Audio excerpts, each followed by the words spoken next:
Nanindigan si Tuguegarao City Mayor Myla Tingke sa kontrobersyal niyang pahayag na dapat unahin ang buhay ng mga tao kaysa sa mga hayop noong tumama ang bagyong Uwan. Matatandaang hinikayat ng mayora ang mga nasasakupan niya na unahing iligtas ang sarili nila kaysa sa mga alagang hayop sa kasagsagan ng pagtaas ng baha sa lungsod.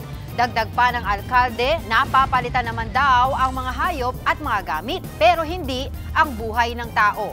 Umani ng batiko sa social media ang pahayag na ito ng alkalde mula sa netizens at animal rights group. Paliwanag naman ni Tingke, ayaw niya lang malagay sa alanganin ang mga rescuer at mga residente. Noong nakaraang taon daw ay may isang senior citizen na nasawi matapos balikan ang alagang kambing habang bumabagyo.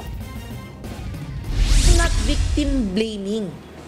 I'm saying this should be a lesson learned by everyone.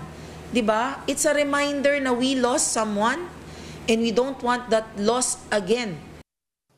Mga kapatid, Angela Lagunsad Castro po para sa komprehensibo at makabuluhang balitaan at talakayan. Mag-follow at subscribe na sa social media pages ng News 5.